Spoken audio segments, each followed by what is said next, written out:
This is Abhinav and welcome back to the talk with Mr. Tarek Fatah. So this is your second visit to India, and this time you have been traveling a lot across India to Oh, Punjab, yes, to yes. Haryana, to Kashmir. Yes, I have. So would you like to share some observations about your travels in India, an impression you got? The first thing that caught my attention, especially in the Punjab rural areas, was women driving scooters, young women. And I think it's a tremendous sociological jump. I can't even imagine in Pakistani Punjab a young woman driving on a scooter all alone. I found a lot of prosperity in Haryana and Punjab, and by prosperity I mean you can always tell how confidently people walk if they are they have that. The roads in Punjab seem to be very well built. In Punjab, I felt I was at home because this is land partitioned.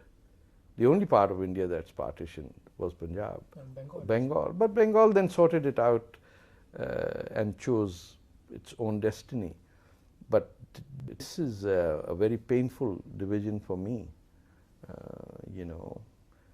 I have my grandfather telling me stories how they would, sometimes go on a bicycle to Amritsar from Lahore. From Lahore, sir? From Lahore, yeah. Like in their young days, I'm talking 1920s. So for me, it was a coming back. I still have to go make another trip to Amritsar and the Wagah at the border to see that silly ceremony.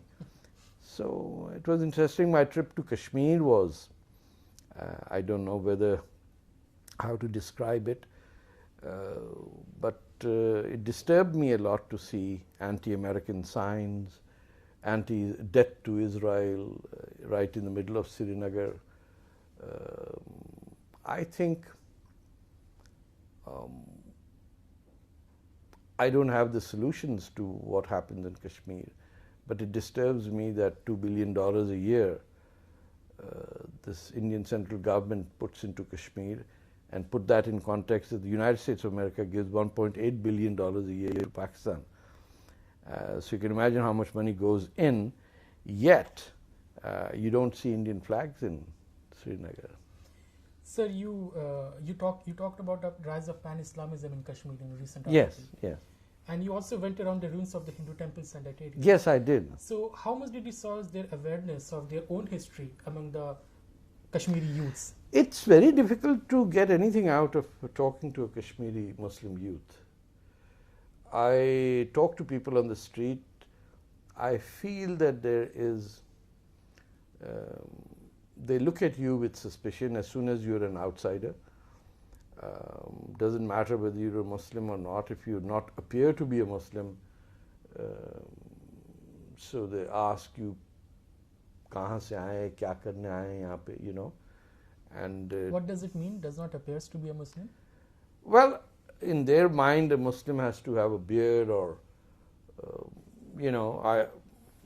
I'm saying this is my impression. I'm not an expert, but there appears to be suspicion of the outsider. And I was in Lal Chowk. This is the protest area, and it was a site of a great fight. When the militants had taken it over.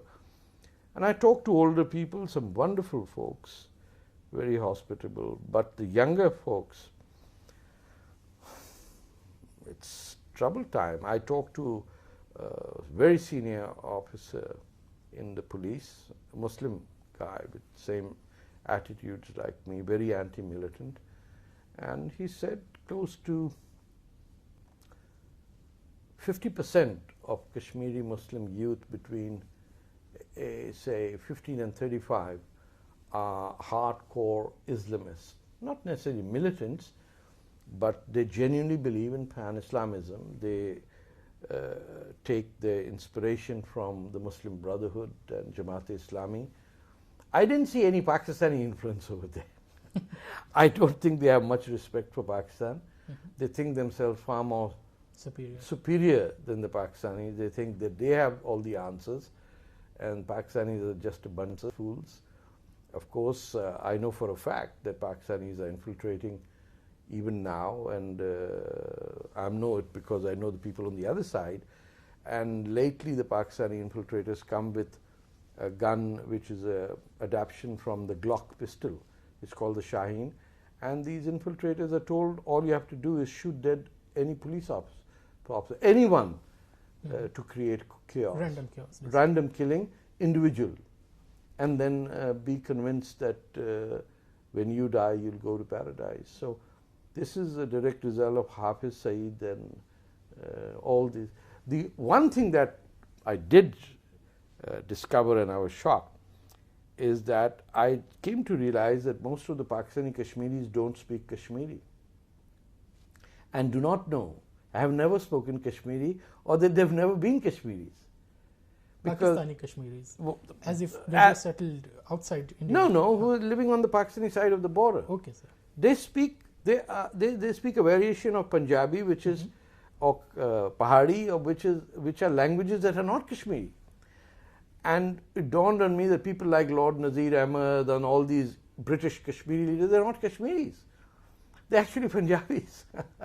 And because the language that I listened to in Srinagar was completely Greek to me. I couldn't understand a single word. But when I'm sitting with Pakistani Kashmiris, quote unquote, it's a language that I understand. It's basically Punjabi Urdu. Yes. So that was one thing. The other thing what struck me was that in Kashmir now they're not teaching Kashmiri to their school children, they're teaching them Urdu. Yes, sir. That's it's mind-boggling. Such a unique language is being killed by the people who speak it, because it's not an Indian language. It's unique. I'm not a linguist, but it's certainly not a language that is common to do with the traditional Indian language. Even the origin of the Kashmiri language goes back to Sharda script, which was a variant of the Sanskrit.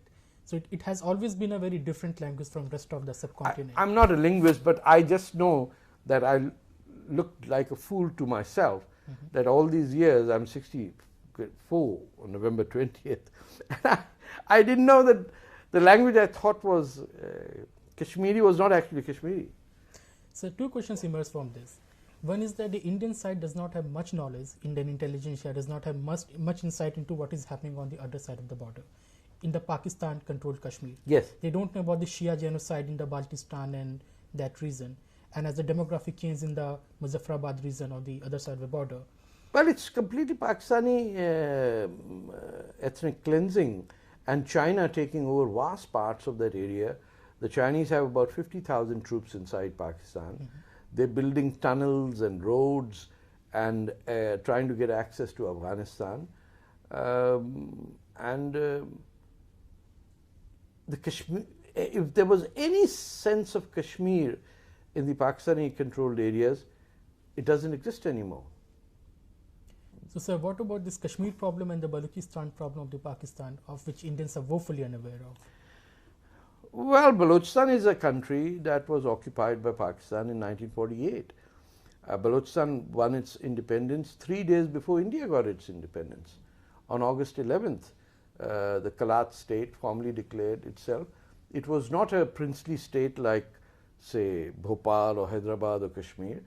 Balochistan had direct relations with London, with Westhall, not through the Viceroy. And it was Mr. Jinnah who, as a lawyer, went to Cripps Commission and got Balochistan its freedom. But in 9 months after they became a country, Mr. Jinnah ordered the invasion of Balochistan, and 5 civil wars have been fought. It's a very strategic area. India has abandoned the Baloch because India too has some responsibility in what happened in 1947. And if the people of that area have sought Indian help and Indians have said, we really don't give a damn, then it tells you that India is not the India of Indira Gandhi. India is today some sort of a country looking for wherever you can get cheap onions. It's not interested in establishing its legacy of the greatness of its civilization, a country that has never invaded any other country anywhere in the world, even at the height of its civilization. So it's a sad how, I'll give you an example of a Sindhi nationalist who was poisoned by the Pakistan ISI in Kathmandu, who came here to seek a UN recognized refugee, who's sitting on a footpath outside the Delhi Press Club every day for the last few months. Nobody helps him. The Pakistan Eye wants to kill him. The Pakistan High Commissioner in over here, their staff come to harass him. He's all on his own. The husband and wife sit on a pavement. Oh, that's a very sad situation then. I'm telling you, this is right now. I'm going to meet him again. I went out looking for him. I found him. Zulfikar Shah is his name. His wife's name is Fatima. These are refugees from Pakistan seeking the help of the Indian, for someone to give them refuge, and they're living on a footpath.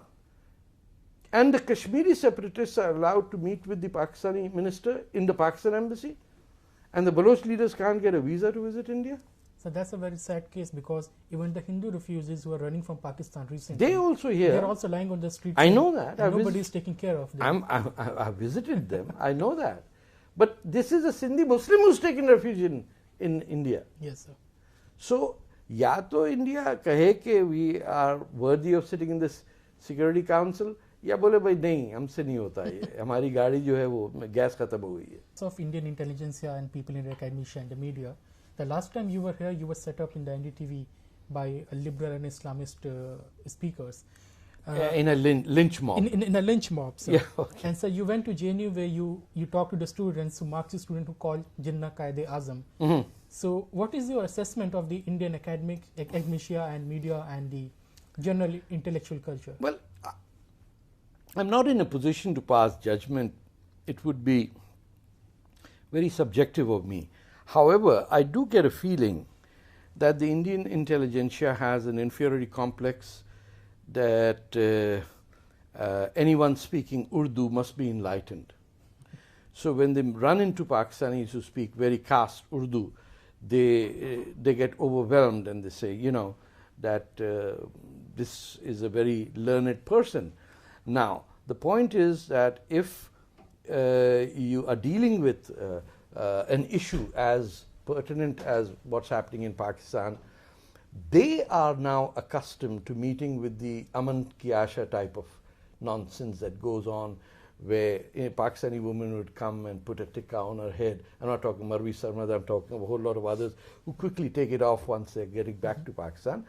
So their view, or the Seema Mustafas of this world, is a romantic view of Pakistan with Urdu and Awadh ke Nawabs are flowing around, and for them none of the riffraff of Sindhis and Baloch or Pathan or Kutchi or Memon doesn't exist. That view they've encapsulated. Then they visit Pakistan and some very wealthy family takes them for shrimp cocktails, gives them the house, they're drinking whiskey, and then they come back tainted. हम तो गए थे, वहाँ तो हमने कोई हिंदुओं के खिलाफ नहीं देखी. So, then you come with someone who says, well, this is what is happening. It's not just that they're anti-Hindu, but Zulfikar Shah is sitting outside the press club. He's a Muslim. They try to poison him. Suddenly they become more Pakistani than the Pakistani. So I raised this issue about him, and none of the Delhi-based leftist intellectuals have visited him. Not one. Why do you think is it so? Is it because of the left's general confusion regarding Islamism, or is it because no, the left has not figured out how does Google make $10 billion without manufacturing anything. उनको समझ ही नहीं आ रहा कि वो steel mill की philosophy कैसे apply करे. ना को पैदावार हो रही, ना को वो खरीद रहा है गूगल. इकोनॉमी नहीं समझ में आएगी तो how are you going to... Left socialism is about understanding economics. If you can't understand economics, you're only the left because you're anti-America. So between Rus, China and America, it's the American kid who gets breakfast in school every day. It's America where there's a trade union right and minimum wage, and where the son of a African, Kenyan, Muslim immigrant can become the president of the country. ये तो आपके मुल्क में हो ही नहीं सकता. किसी काले को बना के देखिए आप प्राइम मिनिस्टर ऑफ. तो अमेरिका को गाली देने वाला जो इंडियन इंटेलेक्चुअल है, लेफ्टिस्ट है, उसको पता ही नहीं अमेरिका क्या, उसको ये नहीं पता कैपिटलिज्म क्या, उसको ये नहीं पता सोशलिज्म क्या.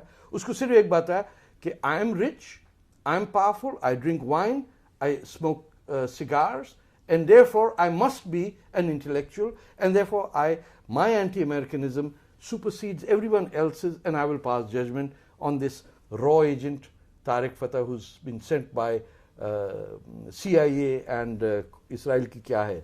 Mossad. That's the end of the argument. No, sir, but because of the left in India, if you see, it's not only because of anti-Americanism, there's lots more to it. They're also very anti-India.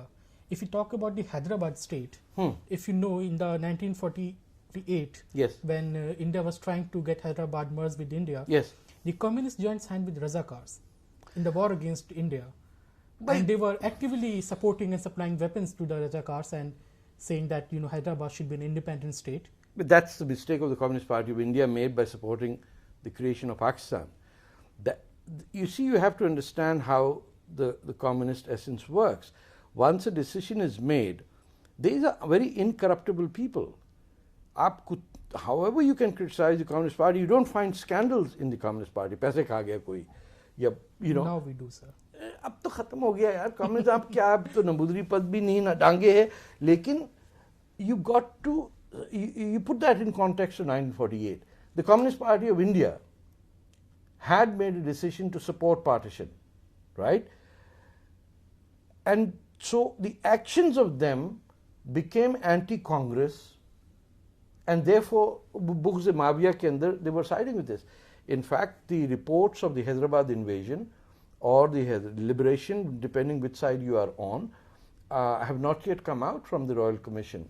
If I'm not wrong, there were large number of casualties that took place of anti-Hindu pogroms that were carried out by the Razakars.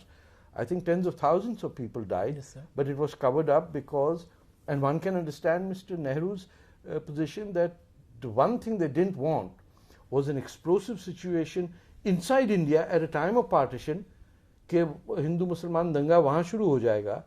You had a very bad situation. All of Delhi's Muslim population was living in the Red Fort at that time.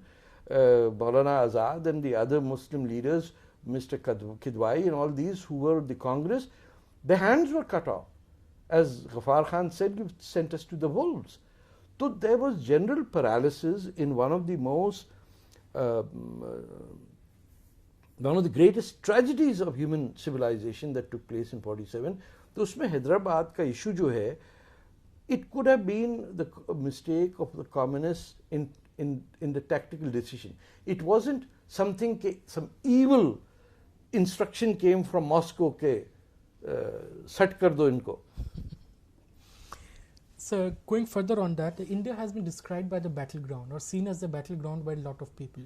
By the radical Islamists. In what way, battleground? By the radical Islamists as a cosmic war against the Kafirs and the Mushriks, by the hardline Hindus as the war against Islam, and by the liberal secular people as the frontier of, you know, civilization in the world where they have to inculcate the democratic liberal values. Right. So where do you see the India in this often talk about clash of civilization, and what do you think the India is moving towards? India is the only country that has substantial number of people, of communities, to figure out whether human civilization can exist or not, or the nation state can exist or not. A nation state cannot be a nation state unless and until the laws, the citizens are governed by human created laws, not by inherited race or religion. So you're a Hindu or I'm a Muslim. If we are in India, we have to be equal in the eyes of the law and how the law is applied. Now, as far as the Muslim spirit is concerned, the Ghazwa-e-Hind concept is the end of times battle in which the Messiah is going to come and he's going to send two armies. One to destroy Europe, to kill the Christians and the Jews, and a B team that will be sent to India to finish people like you. Now, if I believe in Sharia and Ghazwa-e-Hind, then I am a permanent suspect in the eyes of Indian Hindus. Is it there in the Hadith? Or of course is it just a no construct? No, it is the Hadith. This is from the words of Muhammad. Of course, I reject them all because they were totally written. It's complete fabrication. Every conqueror could craft a Hadith to justify.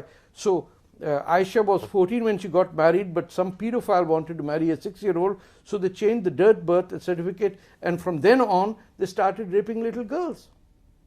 Aisha could not have been less than 14, I can calculate it, but it suits every pedophile caliph to say, how do I get to rape a girl? Well, let's create a hadith. Let's create a situation. वो कोई नहीं कहता है कि well, Muhammad married a 40-year-old, twice divorced woman, so let my son look out and for a widow to wife. बताए ना कोई सैयद का बेटा जाके शादी करके आया कि अब्बा मैंने I want to follow the example of the Prophet. Okay, go, beta, go marry, find a 40-year-old divorced woman. Never. They're looking for the 16-year-old, or in Yemen, the 6-year-old. So where do you see the India moving towards? I'm very optimistic, but the ball is in the court of the Hindutva people to figure out their own cross, how they carry it, and how they, if they want to change the meaning of the word, what they do with the connotation. अगर आप नहीं कह सकते हैं कि Muslims, Hindus and Christians and Zoroastrians or Sikhs or Jains and atheists and Marxists can live in a society as equal citizens, and this is our goal, all we are asking for you is respect for a civilization. That's a legitimate demand. But then if you have people involved in the destruction of Babri Mosque and celebrating that event, then you have a problem. There is no way you can eliminate 1 billion people from earth or the 150 million who live here. आपका हमारा permanent वो है रिश्ता तलाक देने के बाद भी you can't leave this country, तो कहाँ जाएंगे? Those problems, the responsibility is always on the majority. In Canada, for example, it is the responsibility of the Anglophones to make the Quebecois at home. ये responsibility minority की नहीं होती है. So that's what I mean, that there are great challenges, but everyone will have to rise above the ideological divides. So one last question. In the recent time in India, we are seeing that a lot of Islamic parties are mushrooming. In the south, we have Popular Front of India, which is an amalgamation of the lots of radical Islamic parties. In the North India, we have Peace Party, which goes by the slogan of Islam Jindabad and Ambedkar Jindabad, despite the fact that Ambedkar was very anti-Islam. So how do the Indian democracy should see them and deal with these parties? Can the Western experience what is happening, what these kind of parties are doing in the West? I don't think you need to do anything about West. You have to do what Bangladesh and the Awami League did. No, because these parties are speaking the modern language of secularism and human rights. No, Bangladesh's Awami League is speaking a better language and a real defined, where no party using any religion will be allowed to function or govern. Karke dekhen. It's up to the majority. You are treating Muslim women by Indian law worse than Pakistan treats the women. So India has no leg to stand on when it lectures about human rights, when you're treating Indian women as cattle for Saudi sheikhs to come and marry over child brides and then keep them for 40 days and then divorce them and give in for a new round, and buying women in this country. Why is it not an issue for Hindu or Sikhs that an Indian woman's daughter is being sold? Why should it be the responsibility only of the Indian Muslim? That's because, as you said, that people find the validation that we told you they are. हमने बताया था कि देखो ये तो हैं ही मुसलमान पागल लोग. जिस दिन इस pride को आप swallow कर लेंगे, you will have solved the problem. With this, we end our interview, and thanks to Mr. Tarek Fatah for giving us time on a very, very short notice. Not at all. And thanks to all of you for watching the show.